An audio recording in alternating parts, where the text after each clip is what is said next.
Okay everybody, we're nearing down to the next Q&A video, and of course, you guys have been submitting your amazing questions, and I just want to take this moment to thank you all so much for penning that out. First things first, I'm Silverreploid CLE, and welcome to another Q&A video.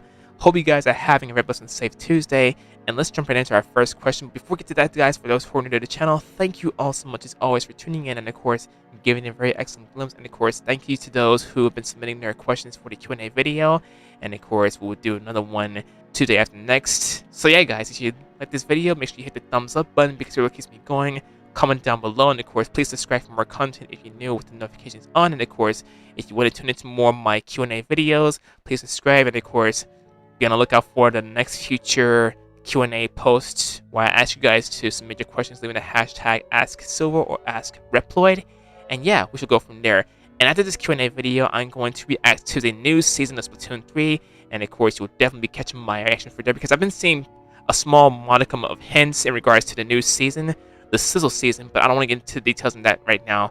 I want to get to that when I get to reacting to the trailers, so you'll definitely be anticipating that after this Q&A video, so stay tuned for that. And with that being said, everyone, let's jump right into our first question, which comes from Victor Vo, and he asked me, do you like Splatfests in Splatoon 3?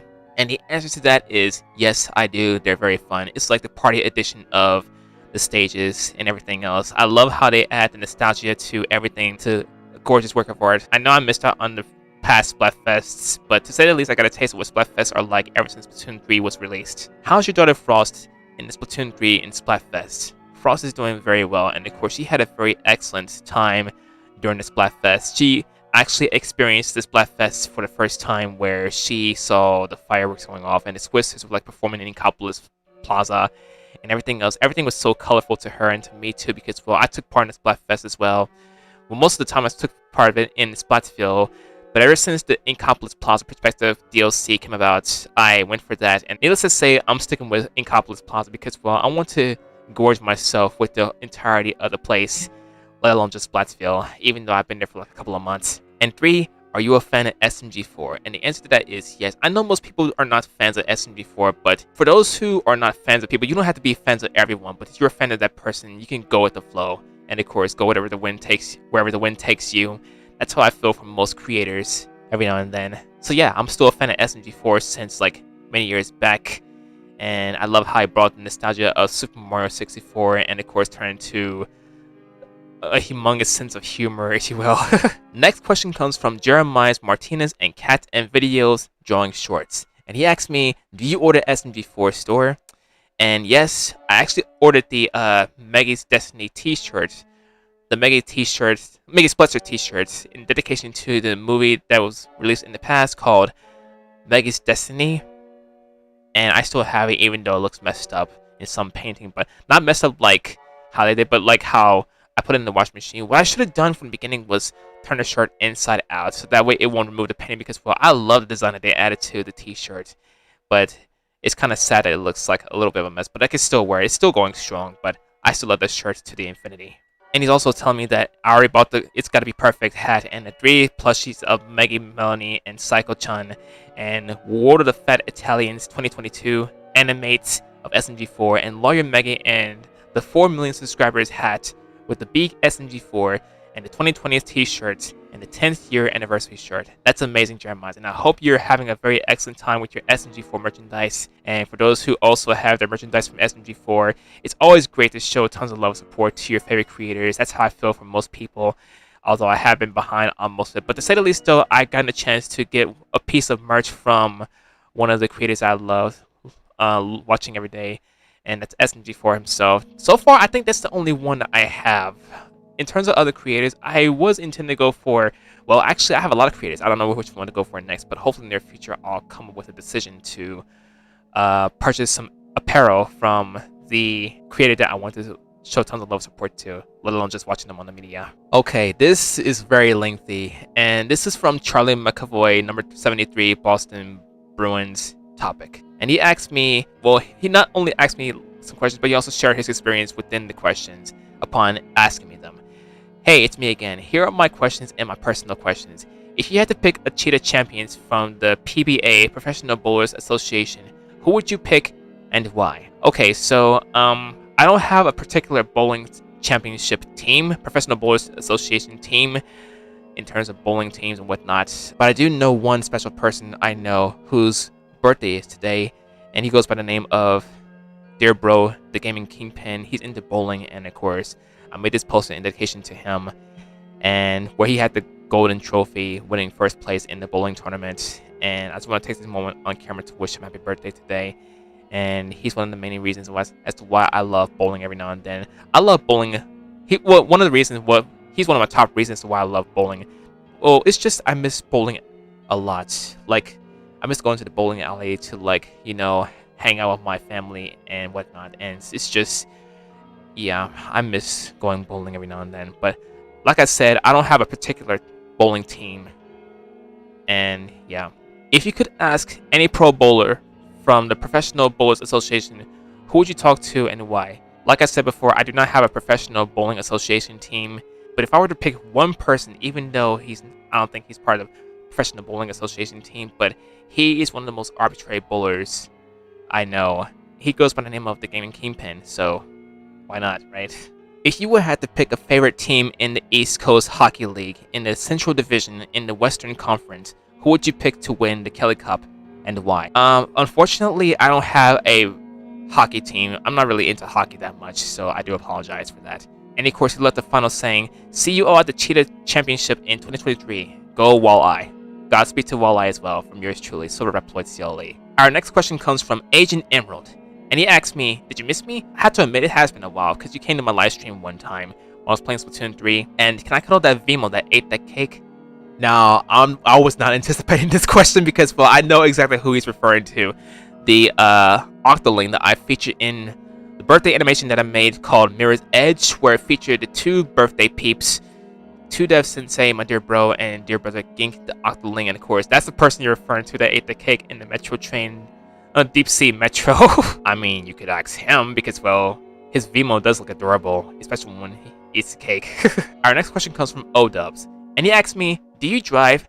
That I'm intending to work on this year. If not this year, then next year. Well, hopefully the sole plan to go for driving classes this year because, well, I've been turning into so many corners in terms of, like, having so many obstacles ahead of me. And of course, stuff kicked in. That's what led me to a bit of a stopping point to go for driving class. But hopefully this year it will be an exception, so that way I can go ahead and get started with my driving journey and take you guys with me along the way.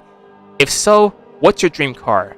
I'm very honored that you asked this question, O-Dubs, because there's this one car that I always love to drive in, even though I hadn't gotten to driving class yet. But if there was one that I would love to drive in as my own dream car, it would be the Lexus IS 300. I love the stylization of the inside and out, and of course, you might call me crazy, but the best part of that vehicle, even though it relates to the other one called the Toyota Altezza,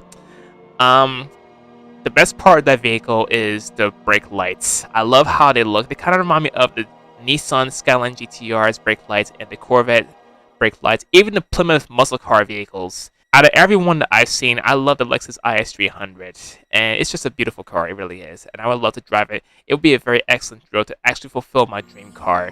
Heck, I even asked Mr. Predicto one time, talking crystal ball, am I ever going to drive my dream car, the Lexus IS 300, and he said, definitely yes. I don't know what his answer was at the time when I did Mr. Predicto. Not on video, but off camera, because, well, I guess you could say I was a little bored, and I decided to use Mr. Predicto, Crystal Talking Ball, to ask him the question in regards to the dream car that I wanted to go for to fulfill and drive like a dreamer and whatnot. But yeah, in the near future, I will definitely work on that as well upon getting a driver's license. Our next question comes from Mycon Roberto Titan, and he asked me, where did the idea to create Frost come from? This is a very excellent question. Before Frost came to be this form right here, as you can see, she was once a baby inkling the baby Inkling form of the Inkling girl model. I remember one year trying on SFM for the first time, and I guess you could say I tried something random, like testing out some models on SFM, and out of every model I picked, it was the baby Inkling model, just to start out simple and of course fresh. Yeah, fresh. So yeah, I started off with that, and of course I did some experimenting with the movement and of course the frames and whatnot, like toggling the movement of the models that I intend to use for the session on SFM. And it turned out okay-ish because, well, there is still more that I needed to learn in order to become an arbitrary SFM user like most people nowadays are. And yeah, that's how I came to making Frost the white baby Inkling, and she's still adorable to this day in both forms. Yeah, I love her so much, my beautiful daughter. And our last question comes from Kenapo for you, and he asked me, what's your favorite amusement park ride? This is a good question. It's been a minute since I've been to the fair or the amusement park where you go on many different rides. But if I were to choose at least one out of every one that I've done so far, there are many more, but there's this one that I love a lot. This one's called the Gravitron. It's a spinning top looking ride where you go inside and of course you place yourself on the panels on the wall side of the ride, and you start to spin, and as you go a little faster you start to feel the magnetic ambience, the magnetic sensation of the panel. Like you go zero gravity style and you get attached to the panel and you rise up as you go faster, going up and down. And it was a very fun ride back in I can't even talk right. It was a very fun ride back in the day, ever since I went to the fair, and even to this day I still miss it. Although I do remember the times that I been riding. It was such a fun ride with seeing a lot of people that are having a fun time in the ride. To say the least, it's less scary now. I wasn't too scared until it came to the point where I decided to ride the power surge, where you just rotating everywhere, every angle and whatnot.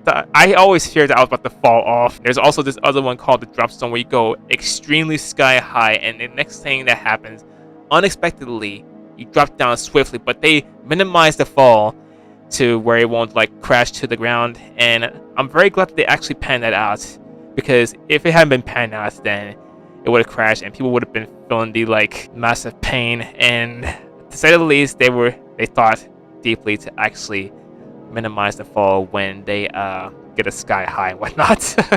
But yeah, I love amusement park rides, and honestly I miss them so much. I really do. Alright guys, so that right there is the Q&A video, and you guys have been asking me some very interesting questions. I really appreciate you guys so much for submitting your questions and leaving the hashtag AskSilver and AskReploid, including the ones pertaining to stuff like dream cars and of course favorite amusement park rides and everything else pertaining to real life stuff. And yeah, hopefully this year I'll definitely get to working on a few things like getting a driver's license, starting driver's class and whatnots, because well, this year was the sole time to actually pan that out, and hopefully we'll get to that straight away. So yeah guys, wish me luck on that this year. And of course, with that being said, before I go, once again, make sure you take this time for to wish dear brother the Gaming Kingpin happy birthday today, because today is his birthday. Much love to you, brother, and hope you like the poster as well. And with that being said guys, I'm going to end the video right here. Another Q&A video successfully done. Thank you all so much once again for submitting your questions, and hope to do this for you guys more often and whatnot. And now, after we get done with the Q&A video, I will do the reaction to Splatoon 3's new season trailer. Stay tuned for that. And of course, if you like this video as always, please do not hesitate to hit the like button, because it really keeps me going. Make sure you also subscribe for more content with the notifications on. And of course, keep yourselves updated on my social media and Twitch channel. Links are in the description. And with that being said, everyone, there are more to come soon. This is your Reploid / Inkling himself, Silverreploid CLE. I love you guys to the fullest, and as always, I'll see you Reploids, Mavericks, Maverick Hunters, Sigma. Gaming fans, I'm a gaming fan too. Inklings, Othelings, Inklings, etc. Everyone, in the next video. Stay blessed, warmed, loved, safe, quarantined, fresh in the flesh and off the hook. And I will see you guys next time at Utopia. And now, with that done, thank you all so much. Make sure you subscribe to the Gaming Kingpin. And yeah, I'll see you guys later. Much love.